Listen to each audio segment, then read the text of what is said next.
and welcome to our Sunday edition of Words of Wisdom Gyan Ganga on our Virat Hindustan Sangam social media channels. Today we are at episode number 275 and we will be discussing the fresh US tariffs and its implication for the Indian economy with Dr. Subramaniam Swamy.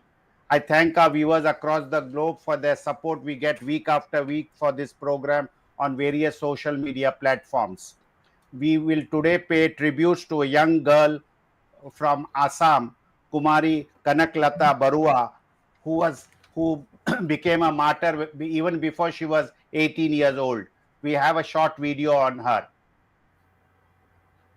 In the lush green village of Borangabari in Assam, a star was born on the 22nd of December 1924. Her name was Kanaklata Barua. She lost her mother at 5, her father at 13. But grief never broke her, it forged her courage. She dropped out of school to care for her siblings. Yet, her heart always beat for something bigger, Bharat Mata. It was 1942. The air was charged with Gandhiji's call, do or die. The British flag flew over Indian soil, and Kanaklata could no longer bear the sight. At just 17, she joined the brave youth group, Mrityu Bahini, volunteers who embraced death for freedom. Then came the 20th of September 1942. Kanaklata led a march to hoist the tricolour at the Gopura police station. With fire in her eyes and the Indian flag clutched to her chest, she walked, unarmed, fearless. Vande Mataram, she shouted. But British bullets drowned her voice. Kanaklata fell, yet the flag never touched the ground. Another hero, Mukunda Kakoti, picked it up, and he too fell. But their sacrifice shook the soil of Assam. It wasn't just blood, it was a spark that lit a million flames of patriotism. Today, she lives on, in the name of a Coast Guard ship, in school textbooks, in the hearts of every Assamese soul.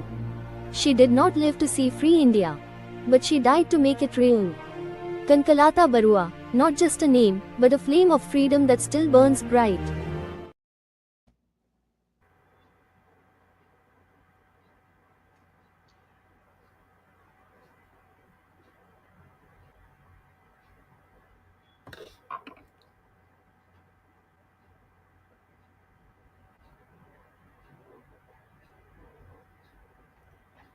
Virat Hindustan Sangam pays tribute to this brave girl from Assam. Over to Dr. Swamy to initiate today's discussion. Thank you, Jagdish.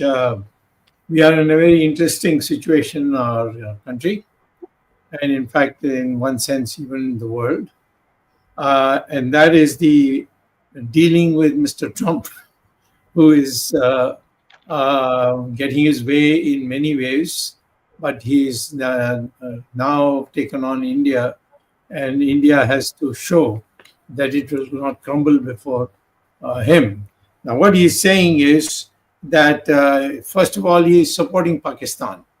And in the contest we had just across the border, I mean, Modi got a little chicken and he called it all off, and then they had a meeting and called it a ceasefire. Now, the issue is that what is being said is that the United States will be providing tariffs at the rate of 25% on all products. And then it will also raise issues of the access to China, which is now, it is presently not very widely put out, but it's there, that somehow he wants to see that India doesn't take from America and then pass it on to China, which has been going on for some time. So therefore, I say that Mr. Modi may be cooing about his visit to America and sitting next to Mr. Trump, etc. But the fact of the matter is that he has been extremely, I would say that Trump has really put him down quite a bit. We may not find this in our newspapers, but you can see it in any of the American and the British newspapers where this has come there. And this is a very big blow for a large country like ours. And I think Mr. Modi should be expected to stand up. If he can't stand up, then he should make way for somebody else in the party who will be willing to stand up. So that is my first point, that this is a very serious development. It's not just Mr. Trump saying, okay, 25% charges are put on it. But he is in effect saying that you will do what I say that you have to do. And that for an Indian is very obnoxious. The second thing is that Mr. Modi should now stop to assume that his personal meetings with various people will bring about policy change. Nobody does that in the international milieu. And in fact, this is an example where Modi has been nowhere. In the India-Pakistan fight also, Modi was nowhere. And just because Trump has a nice way of speaking when they meet one-to-one, or Modi says, "Agle baar Trump ki sarkar," and this kind of thing, and to butter him. But they are very hardball people. And that's something that we must, as Indians, know, that you want to deal with India, you want to take something, then give something. And if you give something, you must take that equivalent from them. Otherwise, they'll think you're a nutcase, you're easily can be bought out, etc., etc. So I would say that one of the things that we have to see, and today's issue is dealing with this issue and how we are going to deal with it. Now, I would like to say that one of the things is that Mr. Modi and us didn't realize that internationally there's no such thing as personal friendship. This personal friendship that he wants to show, I went here, I get drugged, put my arms around A, B, C, D, F, G, and showed how wonderfully is received and all that. All that is useless for India. And that has come out now very clearly, that after all this Agle baar Trump sarkar ki sarkar and all that stuff, today Mr. Trump is giving him a hard time and is making him do things which is not in the Indian economic interests. So in this context, we have today we are raising this issues in this particular series, and I would like to make that what we have to think about now is not go around the world and go to this country and go to that country, go to every African country, South America countries, all this. You sit down, go rarely, so you have got there's a kimat for you, as they say. The Chinese president and prime minister do not go on traveling. It's a very big country and a big demand, but they don't go roving around. And even Trump barely goes very far out from the United States. At most, he might go to Israel, but otherwise, you will find him literally avoiding going on a daily basis to some foreign country. So we have to see that this foolish dream that Mr. Modi has, that he goes there, his charm will win people over, and everybody may shake hands with him and have dinner with him, but in the end, when the chips are down, they are as hard as nails, and that is what needs to be. National interest is first for most countries, unless they are colonies of some other big country. But for India, our national interest is what matters. And in that national interest, we cannot sacrifice in the name of anything. This is for goodwill with this country and that country. So I would say that the fact that in our background we have the Russians and the Chinese, I don't understand what the Chinese and the Russians are going to do for you. That you're all the time thinking, well, if I can't get this from America, I'll get it from Russia, I'll get it from China. Neither of those two countries want a democracy in India. They want something else. And therefore, please don't be under any misunderstanding. Jawaharlal Nehru thought that, oh, he can, all these countries he can meet them and bring about peace and all that. When the 1962 took place, who came for in his support? Did the Russians come? At that time, Soviet Union is called. They only said, well, China, India is our friend, but our brother is China. And therefore, please, accordingly, deal with the Chinese. And the Chinese came and occupied, and they never left it afterwards. So the same way, all this goody stuff that goes on, and this media of ours, which is all the time pouring syrup all over the place, we must tell our people what is the concrete thing that we have achieved, and then only let the Prime Minister go out again some place, and he should not go to Timbuktu and some other chota place, or Cyprus or something like that. We have to decide. The time is now ripe.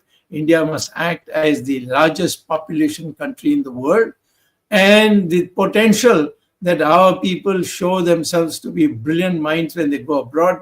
Why they can't be be able to do it in India? What is wrong with us? And that has to be corrected and become a power in the true sense. We are the largest population. China, India, and the United States make a triangle, and we must work it as a triangle. Today, we are not part of the triangle. We are India, Pakistan, but the Chinese and the Americans deal with each other and come to resolutions. So in the national interest, we must now choose. In my opinion, the only stable friendship we can have is with other democratic countries, which means United States, Japan, all these countries which are the most of Europe, they are all democratic countries. And with democratic countries, whether one government comes or another government comes, nobody goes by likes of the person. Tomorrow, Modi is not a prime minister. Nobody will give him the time of the day. He doesn't understand that. Just because they hug him or they allow him to hug him, it doesn't mean that he's going to be hugged in the future. As long as he's the prime minister of India, they may tolerate him from doing all these things. And that is what I wanted to say, that in the national interest, please decide who is going to be your friend. Is the Russians ever going to be your friend? No, they are stooges of the Chinese. I tell you, there's not a single decision that Russia takes which the Chinese don't approve. And that is the hold now today China has over Russia. And Russia will not do anything which is good for India unless the Chinese agree. And so we must understand that the only country with which we can possibly debate, discuss, and make sense is the United States and other democratic countries which are with the United States. So that formation is what we should work for, and that is what I want to say in this session. Over to you, Jagdish. Thank you, Dr. Swami, for this opening statement and putting things in a proper perspective. Ramesh, who is in US, I would request him to give his perspective of this whole thing so people India can also understand what are the feelings there. Thank you, Jagdish. Thank you, Dr. Swami. Thank you, Arvindji. So, Dr. Swami, my only I've been closely watching what is going on in the US in terms of Trump, instead of all the tariffs with Trump. See, it is not as though India is the only target. He is throwing tariffs at each and every country that does business with America. So it is not something that what India is being made of as though it's only targeting India or it's targeting Modi. I think that is prima facie an idiotic concept to take out, because he has put tariffs on every country possible. He's putting more tariffs on countries that are hostile to America, that do not wish to deal with, things like that. He is actually, and even as of today, Dr. Swami, China's tariffs are through the roof. They're about 50%, but they still don't, they are still at the negotiating table. But I'm just saying, I'll come to give you some examples as to why China is still able to negotiate, okay? The first thing off the bat, Dr. Swami, Trump is a very he himself has stated in many places, I am a tough negotiator, but I'm a fair negotiator. And let us look at what is at loss for India, because there is not, from America's perspective, the total trade I'm just taking goods trade, leave alone IT services. I'm just goods trade is about $80 billion. The deficit is about $45 billion, Dr. Swami. Till about last year, the precious gems market was the largest exporter from India to the US. It Yes. employs about 4.5 million people in India, in specifically in your Prime Minister's friendly neighborhood, Surat. Okay. Now, this tariff of 25% is going to definitely impact them at some form. If the tariff of 25% holds, India, for its own, at least Modi and Amit Shah, to protect their own brothers and sisters in Surat, should at least do start a negotiating to at least, because they are very selfish. So I think they can easily take that thing and negotiate and something at least to protect them. Let us see if that happens. In spite of that, if they don't do, I don't think the people of Gujarat, where 4.5 million people are in just employed only because Gujarat amounts to 85-90% of the gems export in from India. Rajasthan to some extent, maybe other places are all sundry. But major the gemstone business is from Gujarat. So that is going to be a severe impact in terms of vote bank for Modi if he doesn't do anything reasonable enough to help them. As of this year, the largest export has become electronics, out of which roughly, Dr. Swami, it was about $12 billion export, out of which 7 billion was Apple alone. So again, Apple is also getting impacted by the tariff. But if India keeps doing this and saying, and all the unbucks and gunbucks and some so-called economists in India are saying, oh, India doesn't need America. That's just, please don't make such stupid comments because it doesn't make sense. US is the largest export partner of India. Okay, IT services, where I am coming the crucial point. India's export to US alone is $110 billion, Dr. Swami. Okay, out of the $205 billion of total, more than 55% of India's IT exports goes to America. So far, Trump has not turned his eye, he's not turned his attention to this IT services business, and hopefully he should not. Once he does his IT business, it is game over for India. I don't think India should push the envelope that hard to shut this thing down. Anything can happen. He can just say anything. Oh, fine. If you put export, whatever export, I'm putting tariff on it. That's it. No company in America will just why should I pay 25% more? The biggest advantage India has is the cost advantage. And why should I pay 25% more when a country like Ukraine or something else, they can start shifting stuff? Will it happen overnight? No. But in the long run, the largest export employer of India is going to be in the IT services. And there are so many services that are dependent on the IT industry. All will collapse overnight. So India has to be smart in doing a negotiation. Let's look at pharma. $9 billion worth of doctors. I mean, America's 40% of the bulk drug business comes from India. Why should and so far they are not under tariff. Why do you force Trump's hand? Because he can shift any way you want. Nobody can predict. He himself cannot predict what he will do tomorrow. Why push that kind of a person? Who's the president? You can't do anything. You can shout as much as you want, but he's going to be the president for the next 4 years. India has to deal with him for the next 4 years. There is, unlike India, where suddenly they can pull the rug or do some nonsense. That doesn't happen in America. They have to be very clear. Trump and his antics or whatever he's shaping is going to be there for the next 4 years. So India should be smart enough. Why should India be smart enough? EU unnecessarily went and told Canada, saying that, oh, we will fight together. We will fight Trump's tariffs. Unnecessarily, they kind of, enthused Canada. And Canada started saying, oh, Trump, he doesn't know anything. He needs Canada. They did the same nonsense. Canada also showed all their jingoism and stubbornness. Suddenly, what happened day before yesterday? EU buckled.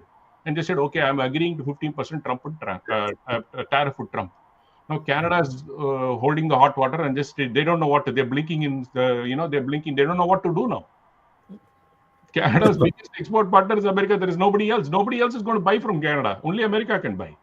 So all this nonsense, again, what reason why? Why 15%? All EU countries were imposing a 15% tariff across the board on all US goods.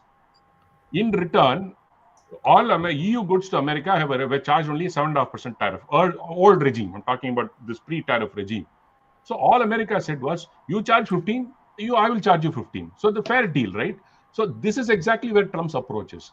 I will charge you whatever you charge, but this is what I want to sell. of all of this, how is this wrong for Trump to say protect his country, which is America? What is wrong in that? Modi can also say, I'm going to protect the country and block everything. And let's see how India progresses. India has more to lose, big time. I'm talking across the board employment, economy, in all factors of life. Even this 25% tariff, Dr. Swami, in some on the bucks and gun bucks say, nothing, it's only about 0.5% or plus or minus here or there of the GDP. That's $22 billion. Is that small for India? I mean, people have no concept of that. Oh, small percentage, 0.5%. When 0.5% of your GDP is close to $6.5 trillion. I mean, $3.7 trillion is close to about $22 billion, roughly, give or take. I don't know what the GDP numbers are, but as you say, Dr. Swami, those numbers are up in the sky. We can't really rely on them. But roughly, that is where we have to be. In the Indian population, especially the educated idiots, should stop unnecessarily spreading all this nonsense on WhatsApp, because the pragmatic approach to take is negotiate with Trump. Things you want to protect, definitely protect. Let's say if you want to protect the dairy industry, yes, I agree, protect it. But there is a way to smartly negotiate. Not just say, I will not negotiate, I will not talk to you. And some BJP MLA is saying, oh, Trump, Trump is trying to call Modi every day 3 times and Trump is not answering the phone call. This doesn't bode well, Doctor. So it's highly immature to make such statements to a country that is the most powerful country in the world today, and say, oh, India can live without America. India cannot live without America for even a month or so. Because India is surrounded by enemies, and that's exactly what they want. In fact, Dr. Swami, I'll just share one small tweet that was sent out by the Chinese foreign minister.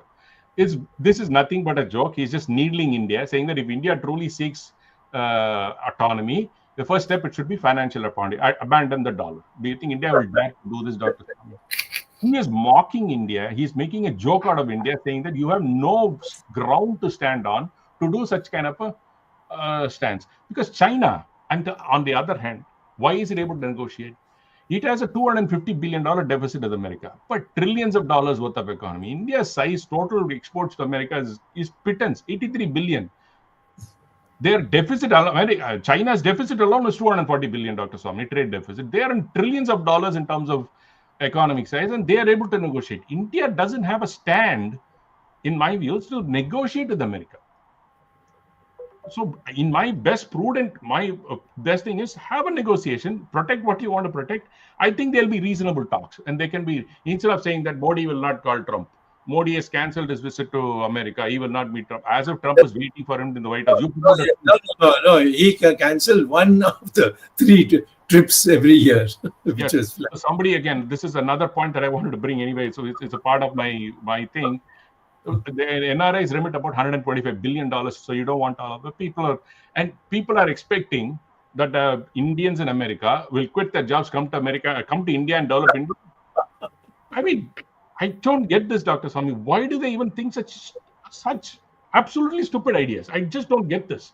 Nobody is going to come, Dr. Swami. In fact, if you look at between 2024, let's take 4 years, 22,000, I think roughly around that, 22,000 millionaires have left India.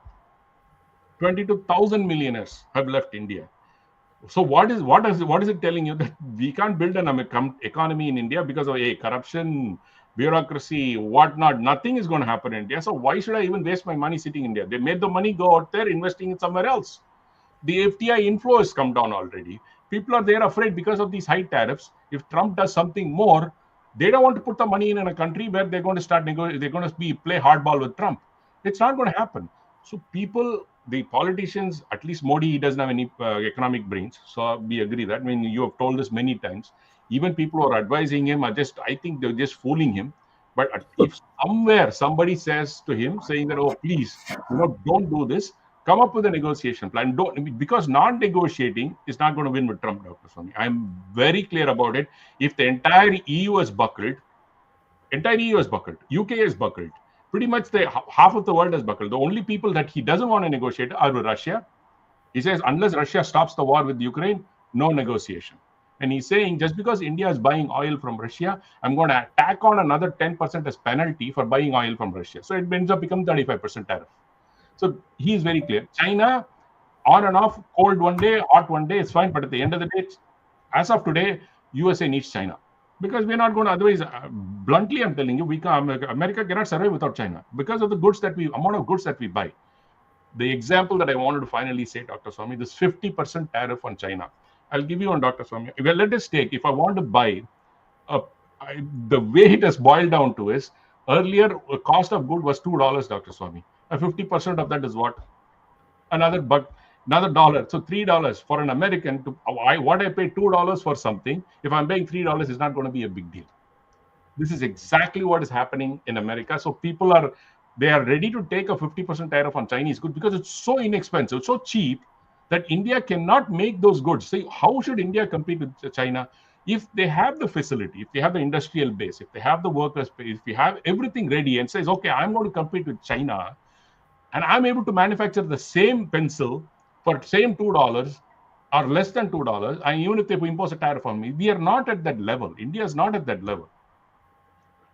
You know what? There was one comment saying that he wants to open agri sector. No, absolutely not.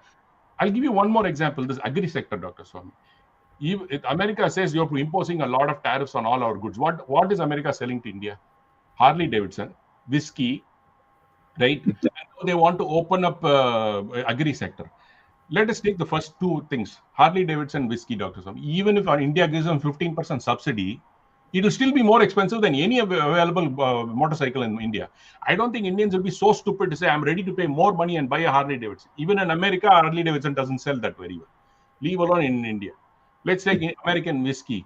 You bring the whiskey from America to there, if you look at TASMAC, at least 90% of India are TASMAC people. I mean, TASMAC is just an example. They want liquor at the cheapest possible price. Do you think an American whiskey will sell that to the hot cakes in India, Dr. Swami? It is stupid idea. Agri sector. They want to say American crops or American seeds. You put some restrictions, no problem. You say, okay, there are some restrictions, just as America doesn't allow seeds from anywhere else in the world. Reciprocative, you put. Even if American seeds come to India, Dr. Swami, the price of those seeds would be 4 times what you're getting in India. So which farmer will be stupid enough to go 4 times and buy those seeds? I mean, the arguments, just because it is saying something, open up the sector, we have to be careful. You protect your own interests. If agri supposes, then protect that. But you should not say, okay, I'm protecting, I'm going to block everything and nothing will happen, I will not negotiate. That is not a smart way to negotiate. That's not what a businessman does. So I will end with that, Dr. Swami, and then hand it over to Arvind ji. Thank you Ramesh ji. Arvind ji, मैं आपसे कुछ कहूंगा कि आप हिंदी में आपके विचार रखें. यस, धन्यवाद जगदीश. ये इतना महत्वपूर्ण विषय है कि भारत की अर्थव्यवस्था पर एक चुनौती आ गई. पहला मैं कमेंट ये करना चाहूंगा, अभी तक जो पिछले 11 साल में हमने देखा, हमारे प्रधानमंत्री जी नरेंद्र मोदी जी के कार्यकाल में जो बीजेपी के भक्त हैं, रमेश जी ने अंधभक्त नाम लिया उनका, जो बीजेपी के अंध फॉलोवर हैं, जो उनके फॉलोवर हैं, वो अभी तक ये कहते आ रहे थे कि भारत का प्रगति ये हो गई, दुनिया में भारत का नाम हो गया, भारत सबके सामने खड़ा हो सकता है, भारत आत्मनिर्भर हो गया, भारत विकसित भारत की तरफ जा रहा है. डोनाल्ड ट्रंप की एक चुनौती ने भारत को एक तरह से एक्सपोज कर दिया. जो 25% टैरिफ की बात उन्होंने की, ये पहली बार नहीं, 2-3 महीने पहले भी जब उन्होंने ये बात कही थी तो किसी तरह वो, हालांकि ये हम कह सकते हैं कि डोनाल्ड ट्रंप कंसिस्टेंट नहीं है. जो कहते हैं, जो इस बात पे कहते हैं, वो आज जिस बात को कह रहे हैं 10 दिन बाद भी उसी बात पे खड़े रहेंगे, ये मुश्किल है कहना. लेकिन जो आज की परिस्थिति है, 7 अगस्त तक का उन्होंने टाइम दिया है. पहले 1 अगस्त बोला था, अब 7 अगस्त बोला है. और भारत के सामने चुनौती बहुत बड़ी है. जो लोग ये कह रहे थे कि हम पूरी तरह से आत्मनिर्भर हैं, इस एक चुनौती से हम पूरी तरह से एक्सपोज हो गए हैं. अब भारत सरकार, ये अच्छी बात है, मैं ये गलत नहीं कहूंगा कि भारत सरकार ने जो स्टैंड लिया है, कोई कन्फ्रंटेशन का स्टैंड नहीं लिया है. ये अच्छा किया है, क्योंकि कन्फ्रंटेशन में, जैसे कि रमेश ने बताया, रमेश ने पूरी तरह इस एनालिसिस में ये बात बता दी कि भारत अमेरिका के साथ कन्फ्रंटेशन करने की स्थिति में नहीं है. इसलिए भारत को कोई ऐसा स्टैंड लेना चाहिए. ये अलग बात है कि लॉन्ग टर्म में हमें अपनी अर्थव्यवस्था को इस तरह मजबूत करना चाहिए कि अमेरिका हो या कोई दूसरा देश हो, हमारे सामने चुनौतियां खड़ा ना कर सके।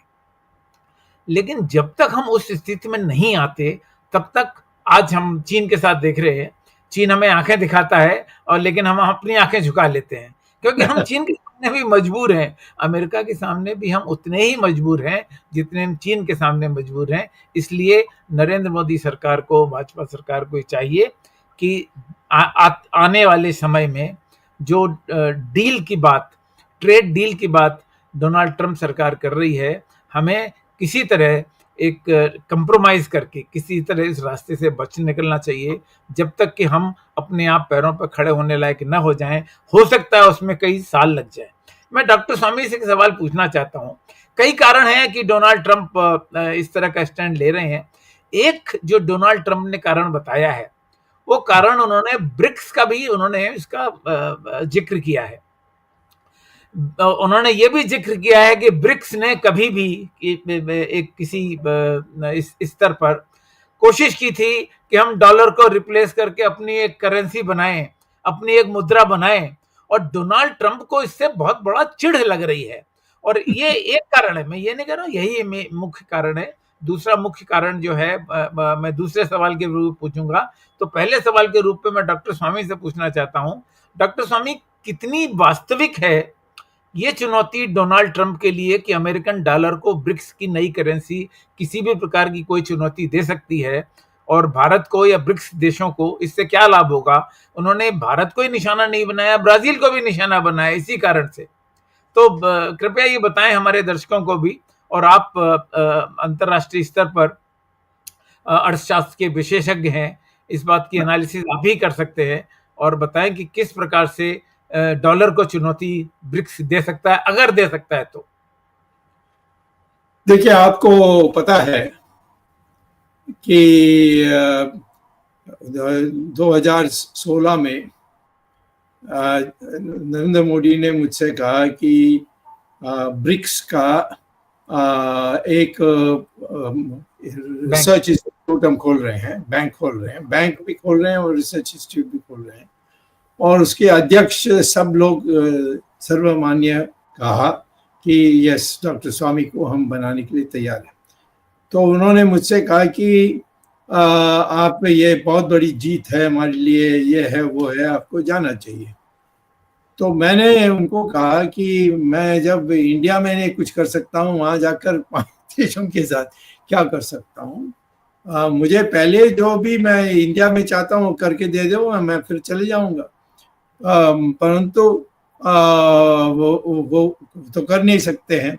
तो आखिर में मैंने जो 5 लोगों की जो अध्यक्ष हैं, उनको मैंने चिट्ठी लिखा कि मेरे कोई आपत्ति नहीं है आने में, परंतु मुझे इंडिया में बहुत बड़ा काम है और ये ब्रिक्स से भी ज़्यादा है। तो मैं ये बता रहा हूँ कि इसी में मोदी लिप्त रहा है कि यहाँ एक बना दिया, वहाँ एक बना दिया, और किसी को क्रियान्वित नहीं कर सके। ये एक चीज बता दीजिए, कितने 2077 देशों का घूम के आए हैं ये, और ये 2077 देश में किससे हमें कुछ मिला, या किसको हमने किसी को कुछ ऐसा दिलाया जो उसमें पैसा मिला? तो मैं कहता हूं कि ये जो फ्रॉड है हमारे देश में, जो मोदी करते रहा है, इस फ्रॉड से हम आगे बढ़ नहीं सकते हैं। और अब सबको पहचान भी आ गया है कि इंडिया ऐसे बोलती है, कुछ करती नहीं है। तो मैं ये सोचता हूं कि आपने जो सारी बातें कही, उसका मैं समर्थन करते कहता हूं कि हम लोग सब अब हिंदुस्तान में कहना चाहिए, ये ब्रिक्स छोड़ो, पहले देश के जो बेरोजगारी है उसको ठीक करो, उसके बाद हम आपको विदेश में जाकर जो बड़ी बड़ी चीजें करनी है उसके लिए हम आपको अनुमति देंगे। ये है एक सवाल। दूसरा एक और है इससे जुड़ा हुआ। हाँ। डोनाल्ड ट्रंप के जो वक्तव्य लगातार भारत के विरोध में आते रहे हैं, उन्होंने भारत से ये भी कहा है कि आप रशिया से ऑयल इंपोर्ट कर रहे हो। रशिया से हम चीप ऑयल इंपोर्ट कर रहे हैं, बहुत बड़ी संख्या में अब करने लगे हैं पिछले 2-3 महीनों में, 4 महीनों में। Yes. और इससे भारत की जो ऑयल मार्केटिंग कंपनीज हैं, इंडियन ऑयल है, हिंदुस्तान पेट्रोलियम है और भारत पेट्रोलियम है, इनको एक बहुत अच्छा मुनाफा हो रहा है इस समय, क्योंकि रिफाइनिंग कॉस्ट उतनी ही है जो हम इनपुट मंगाते थे बाहर से, रशिया से हमें सस्ता मिल रहा है, तो हमारी लागत कम हो रही है और हमने पेट्रोल की कीमतें या पेट्रोलियम उत्पादों की कीमतें नहीं घटाई हैं, तो कंपनियों को बड़ा फायदा हो रहा है और नेचुरली उसका डिविडेंड भारत सरकार को भी किसी न किसी रूप में मिल रहा है। तो रशिया से हमारा संबंध एनर्जी के मामले में या डिफेंस के मामले में, खासतौर से डोनाल्ड ट्रंप को यह भी चिढ़ है कि हम डिफेंस के इक्विपमेंट इतने ज्यादा रशिया से मंगा रहे हैं, हमारा जो ट्रेड है। तो ये अब जो भारत की नीति हमेशा रही है, नेहरू के टाइम से रही है, बाद में नॉन अलाइंड मूवमेंट लगभग खत्म हो गया, लेकिन हम रशिया और यूएसएसआर था उस जमाने में, हम यूएसएसआर और यूएसए से दोनों से लगातार बराबर की दूरी बनाकर चल रहे थे। तो आज की परिस्थिति में डॉक्टर स्वामी, क्या ये संभव है कि हम रशिया के साथ और अमेरिका के साथ बराबर की दूरी बनाकर एक न्यूट्रल रास्ता अपनाएं? क्या ये संभव है? नहीं, मैं ये पूछता हूं कि पहले रशिया से जो भी आप कर रहे हैं वो आधा तो आप रुपए पर कर रहे हैं, उस रुपए को लेकर यहाँ ये सारा देश में, हमारे देश में जो जिनको पैसा देना है चुनाव के लिए उसका उपयोग कर रहे हैं। ये तो मैं जानता हूँ, आप भी जानते हैं। जब मैं कॉमर्स मिनिस्टर था तो आप भी थे मेरे साथ, यानी आपकी बुद्धि को आपने हमारे लिए लगाया था। तो कितना फ्रॉड था वो, जो रशिया के साथ हमारी हम यानी सौदा कर रहे थे, उसमें रशिया तो खूब उसका मजा ले रही थी। मैं ये कहता हूँ कि बाजार ये जो काम है उसको छोड़कर कभी इससे लेन देन करना कभी नहीं करना चाहिए एक देश को। अभी क्योंकि उसमें जो रूस के लोगों की पसंदी लोग हैं उनके लिए मिलेगा, जो नहीं है उनको नहीं मिलेगा, ये ऐसा होता है। तो मैं ये कहता हूँ कि इससे सबसे हटकर सिर्फ मार्केट बेसिस पर आप अपना काम करिए इंटरनेशनली, और जितना अपने देश में वो आप पैदा कर सकते हैं, और हमारे वर्कर्स इतने हैं तो कॉस्ट बहुत कम हो सकती है, और उसके आधार पर भी बाहर बेचना चाहिए। उसका वो है इकोनॉमिक्स, असली इकोनॉमिक्स। ये तो सब भीख मांगना या चापलूसी करना, इससे मैं समझता हूँ हमारे देश की महानता नहीं आएगी। और स्वामी जी, इसी श्रृंखला में मेरा अंतिम प्रश्न, last question is about what should be done for India's export wherever, जहां पे हम अमेरिका को एक्सपोर्ट कर रहे हैं। जाहिर है कि 25% टैरिफ लगाने के बाद कई चीजें महंगी हो जाएंगी, और जो भारतीय समुदाय, खासतौर से 40 लाख लोग और प्लस लोग जो भारतीय अमेरिका में बसे हुए हैं, वो भारतीय उत्पादों का इस्तेमाल करते हैं, भारत का जो एक्सपोर्ट होता है वो महंगा हो जाएगा, तो उनका भी इस्तेमाल कम हो जाएगा, और इस्तेमाल कम हो जाएगा तो रमेश ने रेमिटेंसेस की बात की। 3% जीडीपी भारत की जो है वो रेमिटेंसेस के ऊपर डिपेंडेंट है, 3%। और अगर रेमिटेंसेस को चुनौती मिलती है, रेमिटेंसेस कहीं भी कम होते हैं, जो पूरे रेमिटेंस भारत में आते हैं तो उसका लगभग 28 से 30% यूएस से आता है अमेरिका। तो ये बहुत बड़ी चुनौती है, और ये तो संभव नहीं है, जैसा कि रमेश ने बताया, मैं फिर उसी को उद्धृत कर रहा हूं, it is not possible for Indian American too और इंडियन एनआरआई जो अमेरिका में बिजनेस कर रहे हैं, जॉब कर रहे हैं, उनको वापस नहीं आ सकते वो एक दिन में के अंदर।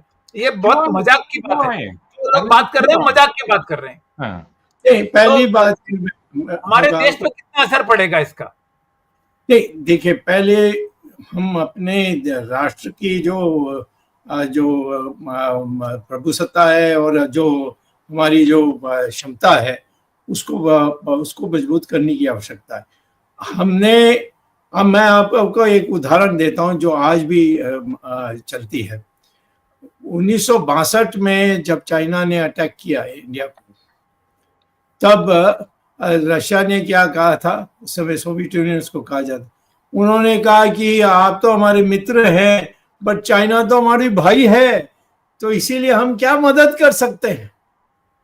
आज तो मैं कहता हूं कि आप अपने इतिहास को देखिए, किसी ने यानी पर्याप्त नहीं किया होगा, तसल्ली भर के नहीं किया होगा, परंतु किसी ने आपको मदद किया जब गेहूं की सवाल थी, तो 480 का जो चला था उस समय, या जो हथियार देने की बात आई थी, तो देने वाले थे चाहे अमेरिका, क्योंकि उनका हित है कि हमारे इंडिया भी कम्युनिस्ट नहीं बनना चाहिए, इंडिया एक डेमोक्रेटिक नेशन बनना चाहिए।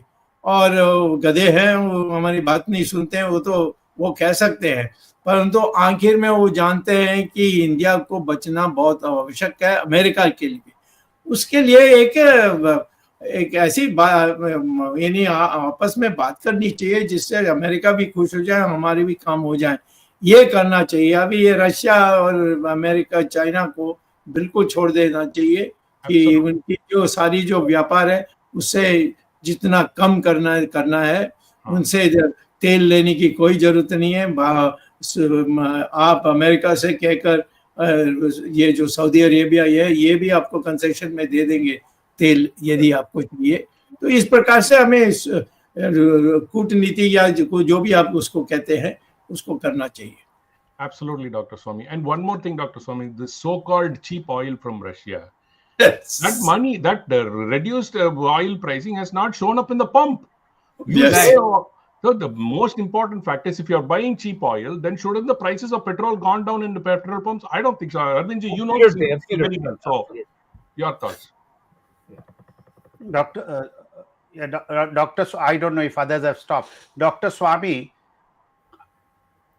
Yes. Hello. Yeah, Dr. Swami, India is, as many of you all have said and you have said, India is a democratic country. USA is a democratic country.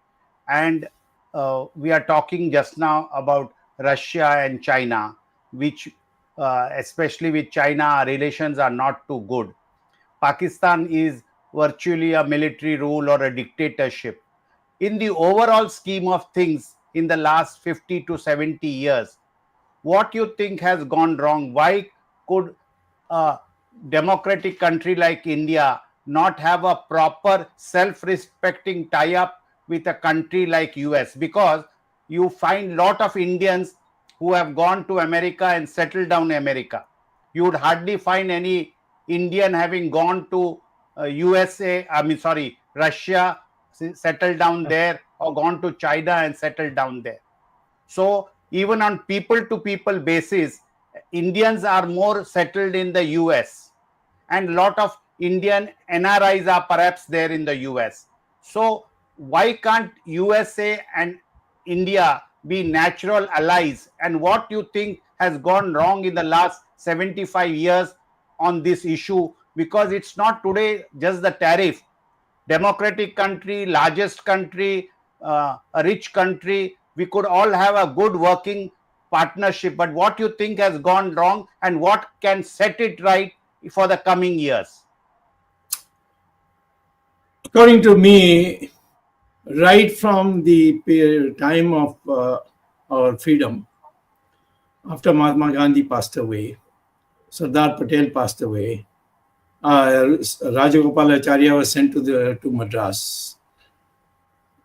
The left-wing fashion of Jawaharlal Nehru and all his right-hand men like Krishna Menon, etc., they were all leftists.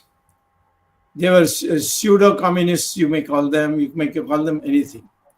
And this 5-year plan, why this 5-year plan was done? Because we were imitating the Russians.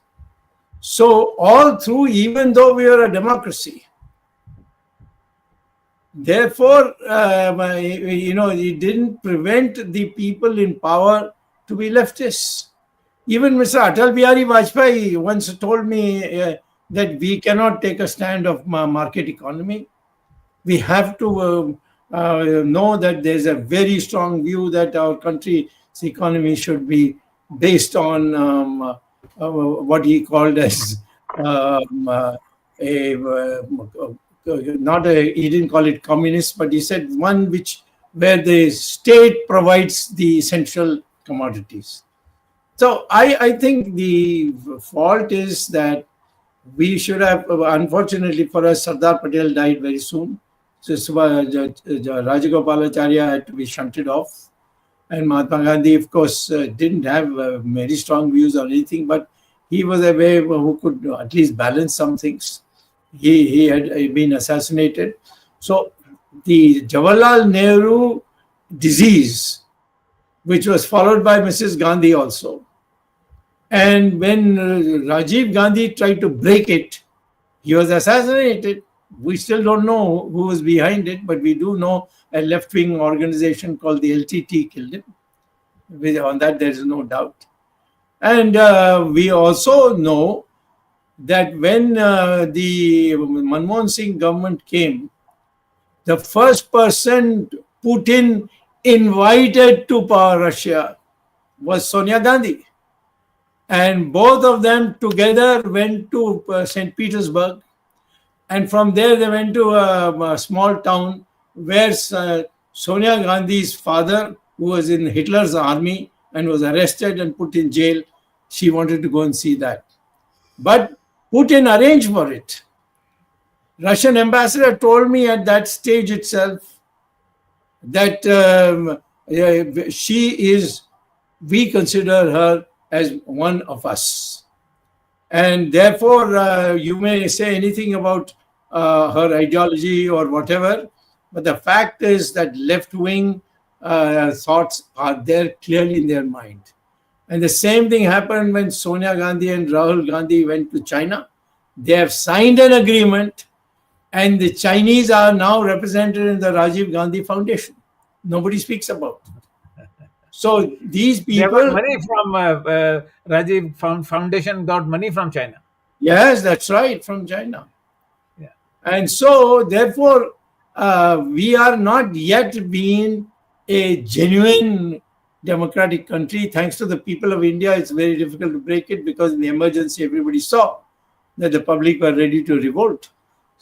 But the fact is, when they come on the policy issue, the media, everyone, it becomes complicit.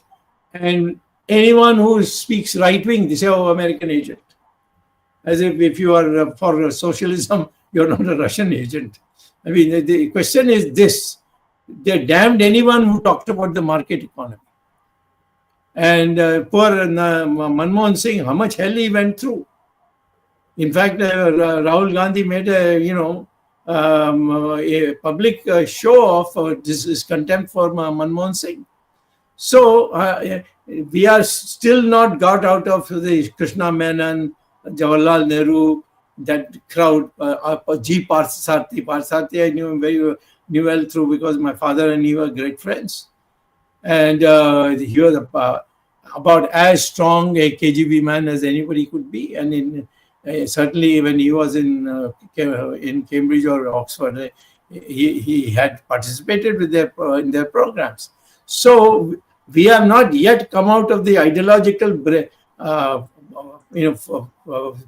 where you talk about the poor people, but really what you are talking about is more government control. And that is the reason why this is happening. Dr. Swami, another related question is we have been given arms, or we have been buying arms from Russia while we could not strike a deal on F-35 or something similar with the US. What do you think on these aspects? Because some people have a misconception. Russia has been looking after our arms supply and all that, and America has done nothing for us. So what would you say on that? Compare the arms of Russia and America. What would be superior? What should India do?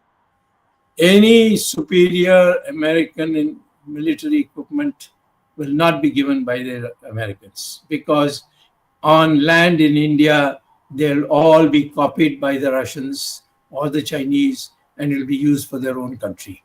So that's the hesitation that the Chinese have. F-35 they may give now because it will become out of date.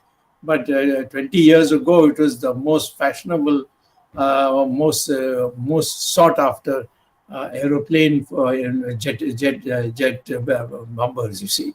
So I'm not surprised that the Americans don't want to give.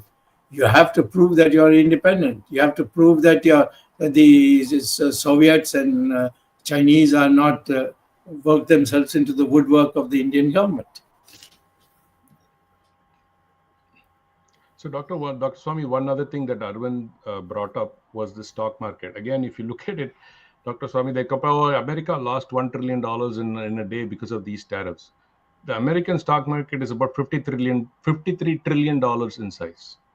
The Indian stock market about 3.7. So there should be, for us to lose 1.1 trillion out of the 53 trillion is big, but 1% out of 3.7, India as a will end up losing more, because across the board all textile stocks have fallen down, because people who invest in the market do realize that, because this tariff negotiation is not about somebody's jingoism or ego. It is not something that you do in the short term. This is for a long-term impact. They need to realize this and says, okay, what is the best for the country? But I don't see that kind of a discussion even in the media. For example, Arnab says, America cannot launch rockets without Indians, so they need India. This is, at the level, even a kindergarten kid would have more brains than that guy. And saying, America cannot, they cannot operate Google without India. This kind of a nonsensical statement doesn't make any sense, Doctor. No, Indians you rightly called him an idiot. You rightly called him a stupid guy live on television. Seriously. Yeah. See, Indians who get their education in America are bound to be very smart, and the Americans are not going to lose them easily. Right. They will try to incite them to stay on and look very attractive for them. You should not expect that their patriotism is such that they should come back. But the fact is that Indians in the United States may not get the status of a white man there, but they are highly respected. And they get very high positions. They may not be able to become president of the United States just yet. But the fact is that the Indians who go there, they feel that at least they are people who will be recognized for their merit. And whereas in India, it's got nothing to do with merit. When I came here, I was already a professor at Harvard. I was invited by the VC, that is the Vice Chancellor, Mr. Ganguly, a very well-respected person, and he invited me and said that there'll be no selection committee and all. You go straight, you'll be a professor at Delhi School of Economics. And so I left America and came. And once I came, K.N. Raj, a communist from Kerala, and Amartya Sen, both of them ganged up. And they said, no, he's too young, you can't suddenly make him a full professor. Now, I had a professor's rank position at Harvard. I'm not going to come and become a reader in India. And that too, especially if they have invited me. So this is the way they blocked. And they created this. Today, of course, it is much less, but even today, the left wing is a very powerful group in all social sciences in India. So you cannot expect the government to get any such advice as to what to be done and what not to be done, which is in India's interest. It will be how to promote something by which you have to depend on China or you have to depend on Russia. And just a case in point, Dr. Swami, even if you look at this administration, almost 7 Indian people of Indian origin are in this administration, be it Patel, right? Yes. Harmeet and Jay Bhattacharya, he heads NIH. Yes. Trump or America in general respects people who have knowledge, who can contribute to that. They don't look at whether you're white, black, brown, red. They don't care. Are you able to contribute to the country? And they are. And look at how many companies in India have an American CEO, Dr. Swami? White CEO? No. But that is subject to the fact that you will not apply to become the president of the United States. No, president is obviously, it is the same with any country in the world. You can't have an immigrant become the president or the leader of the country. But I'm just saying in general, the concept is, as you highlighted, America values merit. Yeah. What is important? below power level. Yes. Yeah, I mean, it is very clear, and I mean, politics is separate because everybody suffers idiots in any politics, irrespective of the country. Everybody suffers idiots, but in trying to say I will fight America or I will not negotiate is not the right stance. As even Arvind further, That I agree. you should And not take that in stand. the present context with America, China breathing down, with Pakistan playing double, Yes. and Russia dubious, I think we should have a formal understanding with the Americans. Correct. And Yes. Trump saying they're supporting, I'm telling you, knowing Trump, Dr. Swami, he can abandon Pakistan like a drop of the hat. Yeah, that's it. 5 minutes. I am telling you, it is his way of negotiating or sending signals to India. Don't act too smart. Okay. Yeah. He say, I'm going to pump oil through Pakistan, and maybe if India will buy oil from Pakistan. I won't be surprised if India does that, because after all, they're playing cricket with Pakistan. Buying oil is nothing, no? So India, from a self-respect standpoint, that's what I would say. I'm not Jagdish. I'm not talking about the entire country. I'm only talking about the political dispensation. They have no self-respect. They want self-respect for the entire country. You don't deal with Pakistan. I won't buy Pakistani goods. No water. All this nonsense. But they'll play cricket. We'll play cricket because some of the cricketers on our side are also Muslims, and Muslims come in large numbers to watch the cricket match. So that's why we are doing. Not because It won't want. No, it is also to do with whose son is heading the cricket establishment. Yeah. ICC, yes. Dr. Swami, I have one question for you, but before that, I have a question for Ramesh, as he is based in the US. Ramesh ji, by and large, I had an impression that Democrats were usually supported by Indians who have migrated to the US. Correct.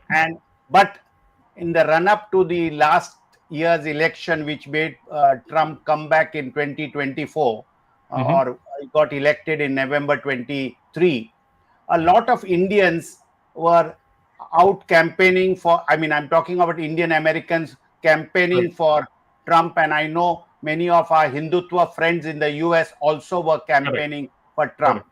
Now, in view of Trump's attitude towards Modi, Trump's attitude on these tariffs, how are these activists or friends of India, or I would say Hindutva friends, how are they feeling in the present context in America? Simply put, they're just lumping it up. Let me put it the simplest way I can say is they're just lumping it up because they know there is no way to negotiate with Trump. I'm telling you, it's very simple as that. They know that it is not somebody you can see. The Democrats have simple way of wishy-washy, never commit to anything, never deliver on any of the promises they make, and the Indians survived in that chaos but in this case, Trump is very clear. It's my way or the highway. He's not even listening to most of his advice. He says, okay, I think today this is what I should do. He's going to do it. He doesn't care. The people are screaming their hearts out, even in the American media, completely leftist, fascist people. They are screaming at look at all the people that he stopped in the border. He's throwing people away who are not here illegally.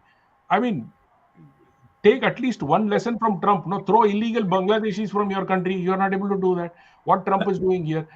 In general, Indians they have now more or less kind of understood that it's better to support a Republican or a Trump kind of an administration than Democrats because they see the benefits of it. Right? Earlier, they was challenged so much. Now they're seeing everything helping them. By and large, I think the Trump has been the shift of Indians normally. Even today, by and large, Indians think only they're like liberals. I mean, they only vote for Democrats. But to a large extent, I think the Indian population, as younger people, are moving towards Trump or Republican Party. But as of today, they have no chance. There's no choice. Thank you, Ramesh, for that update. Dr. Swami, I have a last question for you before Arvind winds up. You have been in America, you have seen American politicians, administration, and you know what is required for India. If you were to be at the helm of affairs today in India, how would you handle this present crisis differently?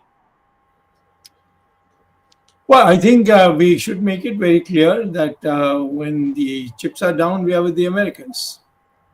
That means, as far as the The Russians are concerned, we are with Ukraine, and we should support them.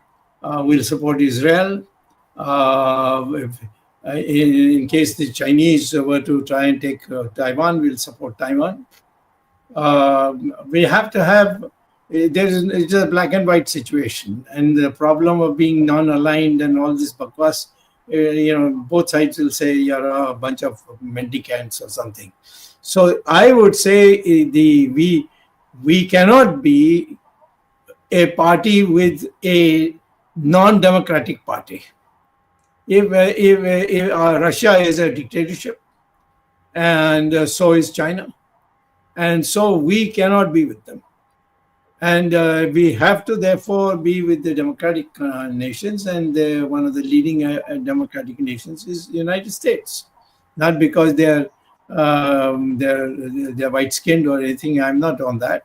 I'm only on the fact, or that they're very rich and so on. I'm on the fact that they are a democracy. There's no doubt they are a democracy. And I'll tell you, in the emergency, if the Americans are not backing us in our campaign against Mrs. Gandhi, we would have never been able to bring back democracy in India. And so Indira Gandhi really thought that she'll hold the election and win the election. That's why she held the election. But she lost it because of the enormous, the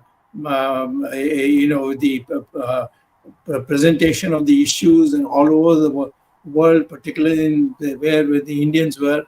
That is places like the United States. So I think we have to be very clear. There's no such thing as you can be with this person and you can be with that person. You have to be with who you are.